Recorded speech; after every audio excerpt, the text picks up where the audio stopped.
The November air hung heavy with moisture as Benjamin Harper stood in his father's hunting cabin, staring at the Winchester Model 70 rifle resting on the workbench. The gun gleamed under the fluorescent light, freshly cleaned and oiled, its barrel reflecting his confused expression. His hands trembled as he lifted the weapon, feeling its weight, inhaling the sharp scent of gun solvent that still lingered in the air. This was his father's rifle, the same one Father Daniel Harper had carried into the Monongahela National Forest 3 weeks ago when he vanished without a trace. Benjamin had discovered the rifle yesterday, Thursday afternoon, tucked in the back corner of his father's workshop in Preston County, West Virginia. Someone had placed it there deliberately, carefully wrapped in an old wool blanket. The discovery sent ice through his veins, because the last time anyone had seen his father, he'd been walking into the forest with that exact rifle slung over his shoulder. The West Virginia State Police had confirmed the weapon was missing, along with Father Daniel, making it a crucial piece of evidence. Now it had simply appeared, meticulously maintained, as though someone wanted to send a message.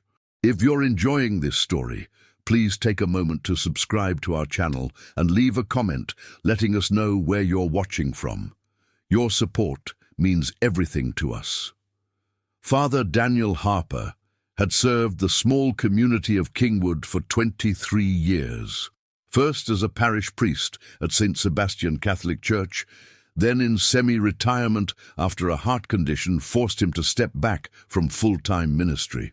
At 64 years old, he remained beloved by parishioners who remembered his patient counsel during their darkest hours, his gentle humor during Sunday services, and his unwavering dedication to anyone seeking guidance. He'd baptized Benjamin 38 years ago in that same church, raised him alone after Benjamin's mother died from cancer when the boy was only 7, and taught him everything about hunting in the rugged West Virginia wilderness. The morning of October 18th had started like dozens of other autumn mornings. Father Daniel woke before dawn, brewed coffee in his small rectory kitchen, and packed his hunting gear with practiced efficiency. He'd invited Benjamin to join him, but Benjamin had declined, explaining he needed to help his wife Rebecca prepare for their daughter's upcoming birthday party. His father had smiled, squeezed his shoulder, and told him not to worry. He'd hunted these mountains for 40 years and knew every trail, every ridge, every hollow. He carried his satellite phone, his GPS device, extra ammunition, water, and emergency supplies. He planned to return before dark. When Father Daniel didn't answer his phone that evening, Benjamin initially wasn't concerned. Cell service was notoriously unreliable in the forest, and his father sometimes lost track of time when tracking deer. But when Saturday morning arrived with no word, no truck in the rectory driveway, and no response to repeated calls, Benjamin drove to the Monongahela National Forest access point his father favored. He found the old Ford pickup exactly where he expected it, parked at the Cathedral State Park trailhead. The doors were locked, the keys gone. Father Daniel's camping gear, his backpack, and his winter coat remained inside the vehicle. Only his rifle, his hunting vest, and his phone were missing. Benjamin immediately contacted the Preston County Sheriff's Department, and by Sunday morning, a full-scale search operation had commenced. More than 200 volunteers joined professional search and rescue teams from 3 counties. They deployed tracking dogs, utilized drones equipped with thermal imaging cameras, and organized ground teams that systematically combed through 5 square miles of dense forest. Helicopters from the West Virginia National Guard flew overhead, their infrared sensors scanning the canopy for any heat signature. The search continued for 9 days before officials reluctantly scaled back operations, citing the approaching winter weather and diminishing probability of finding Father Daniel alive. The community refused to give up hope. Parishioners organized additional search parties every weekend. plastered missing person posters throughout Preston County and neighboring Maryland, and established a tip line that generated hundreds of calls. Benjamin quit his job as a high school history teacher to dedicate himself entirely to finding his father. He hiked the same trails obsessively, interviewed every hunter who'd been in the area that week, and studied maps until his eyes burned. He couldn't accept that his father had simply vanished, leaving no trace, no clue, no explanation. Father Daniel was too experienced, too careful, too knowledgeable about wilderness survival. Detective Lawrence Gibson from the West Virginia State Police took personal interest in the case.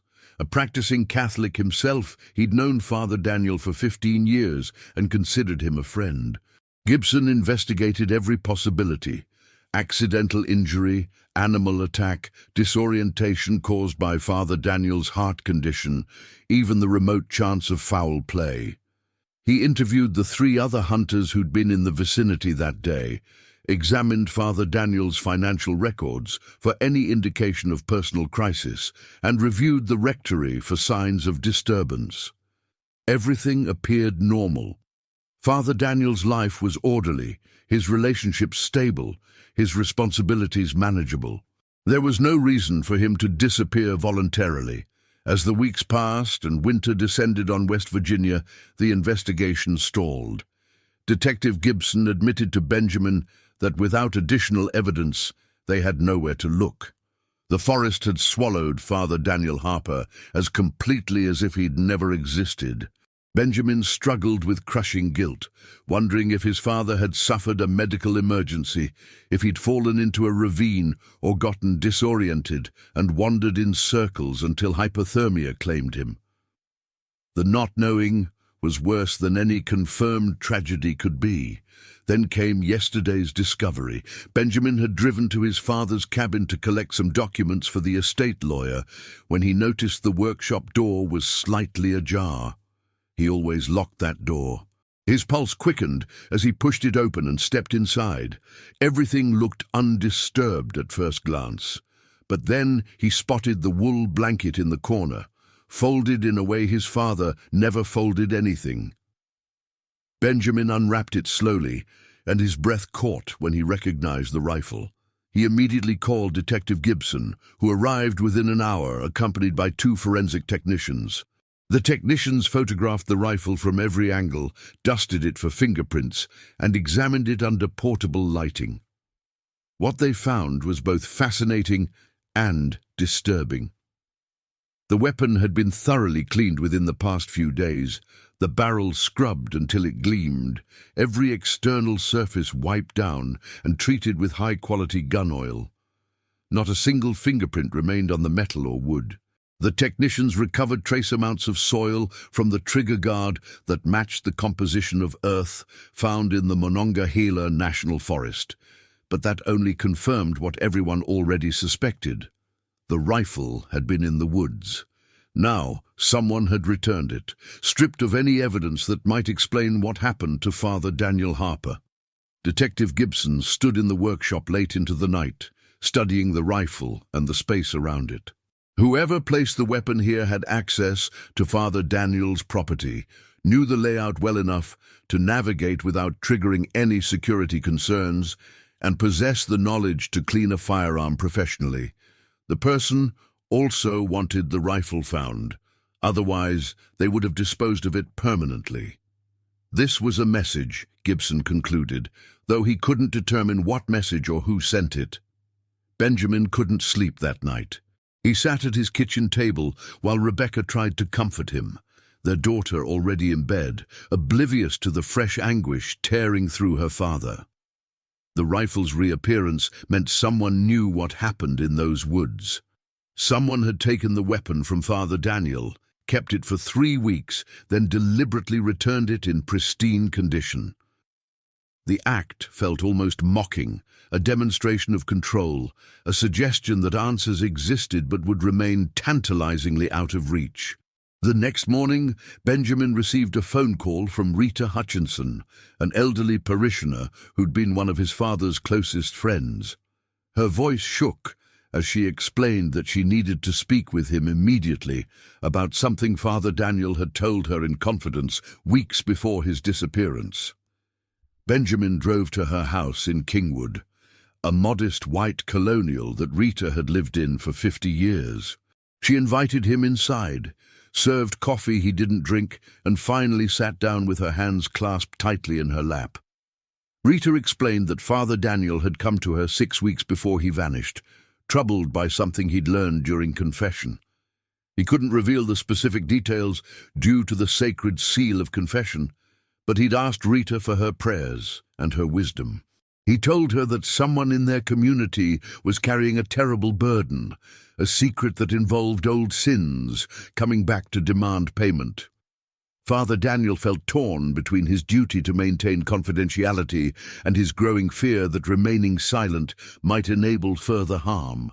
Rita had counseled him to pray, to seek guidance from the bishop, and to trust that God would provide clarity. Benjamin absorbed this information slowly. His father had been worried about something, worried enough to seek counsel from a trusted friend. The timing suggested a possible connection to his disappearance, though Benjamin couldn't imagine what kind of confession would lead to murder. Father Daniel would never break the seal of confession regardless of personal danger. That sacred trust was inviolable in his father's worldview. Detective Gibson found Rita's information intriguing, but ultimately frustrating. Catholic canon law protected confessional communications absolutely, meaning they couldn't compel any priest to reveal what was said, even in a murder investigation. Father Daniel had taken whatever he'd heard to the grave, assuming he was dead. Gibson shifted his focus to the weeks preceding the disappearance, looking for patterns, conflicts, or unusual interactions that might provide context. He discovered that Father Daniel had been spending considerable time with Victor Brennan, a 46-year-old construction contractor who'd returned to Kingwood 18 months earlier after living in Ohio for 2 decades. Victor had grown up in Preston County, attended St. Sebastian's as a child, and reconnected with the church after his return. Several parishioners mentioned seeing Victor and Father Daniel in deep conversation after Sunday masses, and the church secretary confirmed that Victor had requested several private meetings with Father Daniel in the weeks before the disappearance. Benjamin remembered Victor vaguely from childhood, a teenager who'd been several years older and had left town under some kind of cloud that nobody discussed openly. When Gibson interviewed Victor at his construction office, the man appeared cooperative but guarded. He confirmed meeting with Father Daniel regularly, explaining that he'd been seeking spiritual guidance as he rebuilt his life after a difficult divorce. He claimed he hadn't seen the priest since 2 weeks before the hunting trip, and he expressed shock and sadness about the disappearance. Gibson noted that Victor's hands trembled slightly during the interview, and he seemed unusually nervous for someone with nothing to hide. Gibson ran a background check on Victor Brennan and uncovered a complicated history.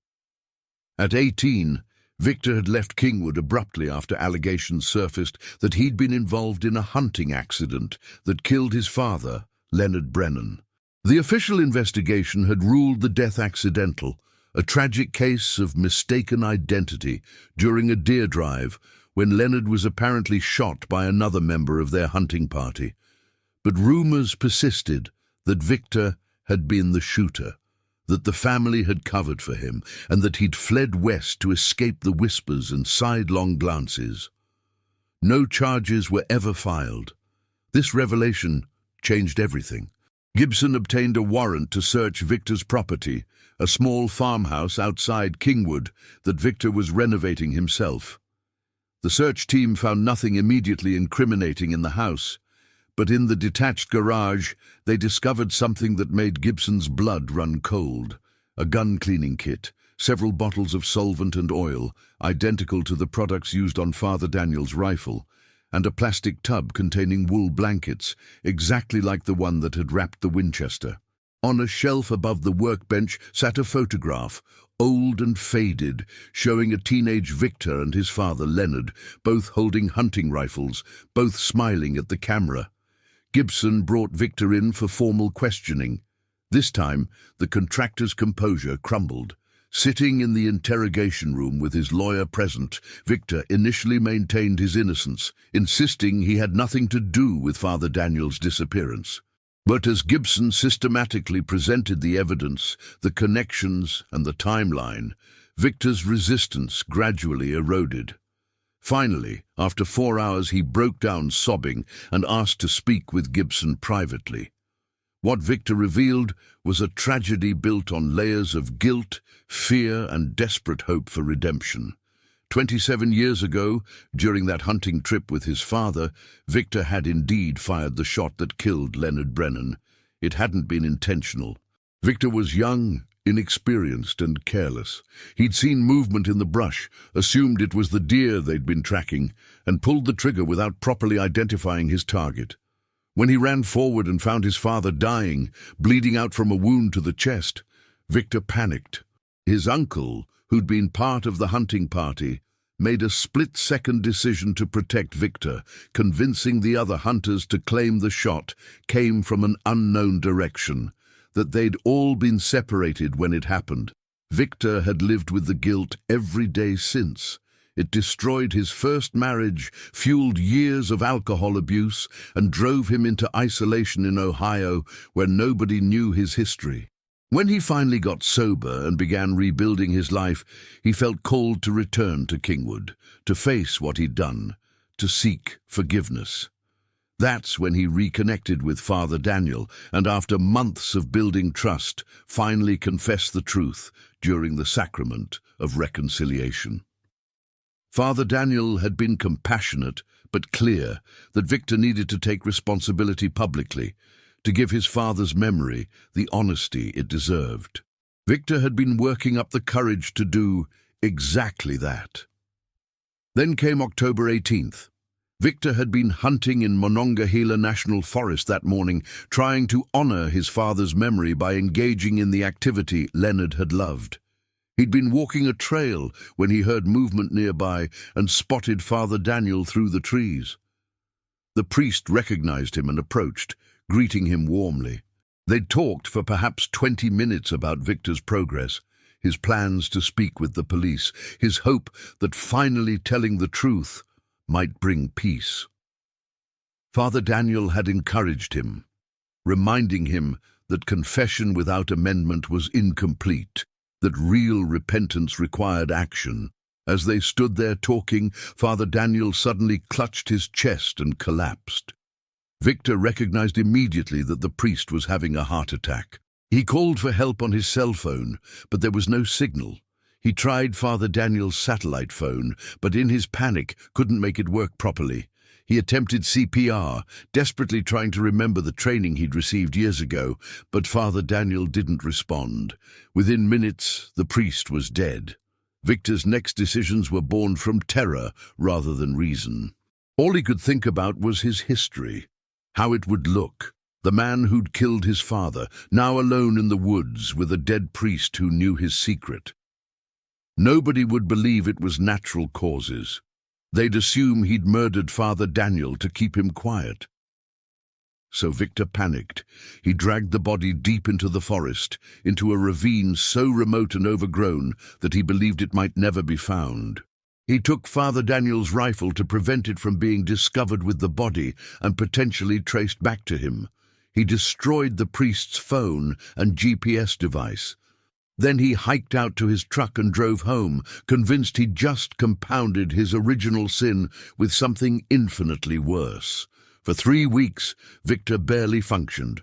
He watched the search efforts, saw Benjamin's anguished face on the news, attended the prayer vigils, and felt his soul fragmenting under the weight of what he'd done. He couldn't sleep, couldn't eat, couldn't silence the voice in his head that screamed he'd become a monster. Finally, he decided he had to give Benjamin something, some small mercy in the midst of this nightmare.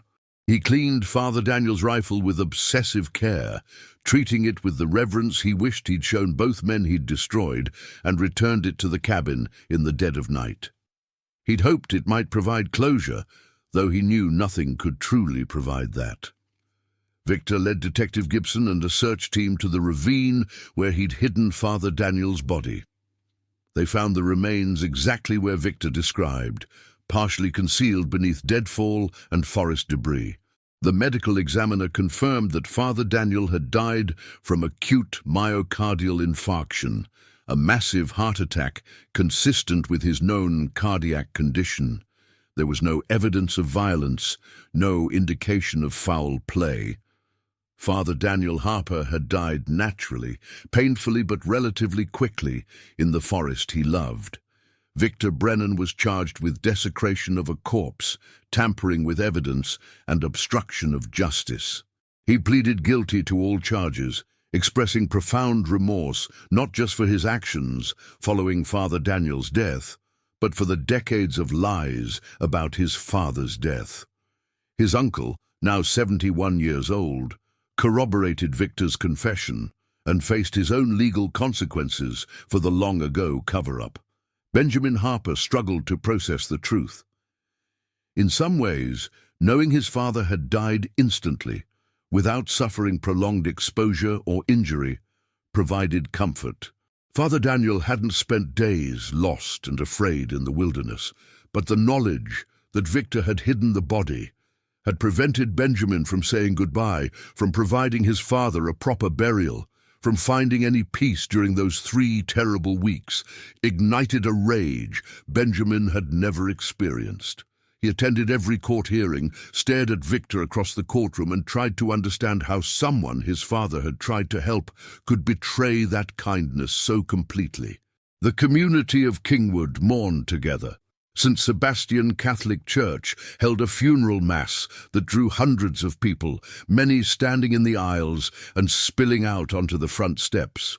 Father Daniel was buried in the church cemetery on a clear December morning, the mountains he'd loved visible in every direction. Bishop Reynolds, who'd known Father Daniel for 30 years, delivered the eulogy, speaking of a man who'd dedicated his life to carrying others' burdens, who'd maintained sacred trusts even when doing so placed him in danger, who'd believed absolutely in the possibility of redemption. In the months that followed, Benjamin found himself thinking often about his father's final moments. Father Daniel had been doing what he'd always done, walking alongside someone in pain, offering encouragement, holding space for difficult truths. He'd died in service, in a sense, still ministering even in his retirement. Benjamin tried to find meaning in that, tried to believe it would have given his father comfort to know his last conversation had been about forgiveness and making amends. The rifle remained in evidence storage, eventually returned to Benjamin after Victor's trial concluded. He couldn't decide what to do with it. Part of him wanted to destroy the weapon, to eliminate this object that had become entangled in so much loss and deception. But another part recognized that the rifle had been his father's companion on countless hunts, that it represented memories of autumn mornings and shared silences, and the patience his father had shown, teaching him to track and aim and respect the wilderness. 1 year after Father Daniel's death, Benjamin drove to the Monongahela National Forest on a cool October morning. He hiked to Cathedral State Park, to the trailhead where his father's truck had been found, and continued into the forest. He carried Father Daniel's Winchester rifle newly cleaned, and when he found a quiet clearing surrounded by ancient hemlocks, he sat on a fallen log and simply held the weapon. He thought about his father's hands on this same stock, his father's eye looking down this same barrel, his father's careful maintenance of every mechanical component. Benjamin didn't fire the rifle that day. Instead, he carried it back to his truck and drove home, where he mounted it on the wall in his study. Beneath it, he placed a photograph of Father Daniel in his vestments, smiling that gentle smile that had comforted so many. And beside the photograph, he put a small brass plaque that read, "Father Daniel Harper, 1961-2025. He walked with those who stumbled and carried light into dark places." Rebecca found him there that evening, standing before the memorial, and wrapped her arms around him. Their daughter, now 11 years old, joined them, asking again to hear stories about the grandfather she'd loved. Benjamin told her about Father Daniel's terrible jokes, his encyclopedic knowledge of bird species, his insistence on hot chocolate after every hunting trip, regardless of whether they'd actually seen any deer. He told her about a man who'd believed people could change, could choose better, could find their way back from terrible mistakes. Victor Brennan served 3 years in prison and was released on probation. He wrote Benjamin several letters during his incarceration, attempting to apologize, to explain, to somehow bridge the chasm his choices had created. Benjamin didn't respond to the first dozen letters, but one evening, when his daughter asked what forgiveness really meant, Benjamin found himself thinking about his father's vocation, about the countless hours Father Daniel had spent in the confessional, listening to people's worst moments and offering them paths forward. He wrote back to Victor. The letter was brief, not offering forgiveness exactly, but acknowledging Victor's remorse and expressing hope that Victor would honor Father Daniel's memory by living honestly and helping others avoid the spiral of secrets and fear that had defined Victor's life. It wasn't reconciliation, but it was a beginning, a small step toward the kind of grace Father Daniel had always extended. The case of Father Daniel Harper's disappearance officially closed, though it remained a wound in Kingwood's collective memory. Parents warned their children about the dangers of panic, about how one bad decision could metastasize into tragedy. Hunters in the Monongahela talked about the importance of emergency communication devices and the value of hunting in groups. And at St.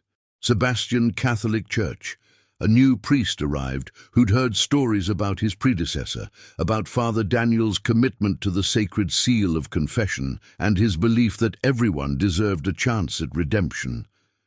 Benjamin continued teaching history, finding particular meaning in lessons about moral complexity, about how good people could make catastrophic choices, about the difference between justice and vengeance. He took his students to visit historical sites around Preston County, including the old cemeteries where generations of families rested, and he talked about how every grave represented a complete human story, full of decisions and consequences and relationships that rippled through time. Sometimes, on quiet Sunday mornings, Benjamin would attend early Mass at St. Sebastian's and sit in the pew where his father used to sit before he became a priest. He'd close his eyes and remember his father's voice, the cadence of his prayers, the absolute certainty in his belief that confession and amendment could heal even the deepest wounds. And Benjamin would think about the rifle on his wall, cleaned and oiled by hands that had trembled with guilt and fear, returned as a gesture that was simultaneously cruel and merciful. The story of Father Daniel Harper became one of those local legends that people told in hushed tones, a reminder of how quickly life could change, how secrets could destroy, how the wilderness kept its own counsel until someone forced it to reveal what it held. And somewhere in that story, Benjamin gradually found a kind of peace. His father had died doing what he believed in, walking alongside someone who needed guidance. The fact that Victor had panicked afterward didn't diminish the grace of those final moments, didn't erase the life Father Daniel had lived in service to others. The rifle remained on the wall, a memorial and a question. What did it mean to carry someone else's burden? What did it mean to keep faith, even when doing so cost everything? What did it mean to believe, as his father had believed, that redemption was always possible, always within reach, always worth pursuing no matter how far someone had fallen? Benjamin didn't have complete answers, but he kept asking the questions, kept telling his father's story, kept trying to live with the same integrity and compassion that had defined Father Daniel Harper's life.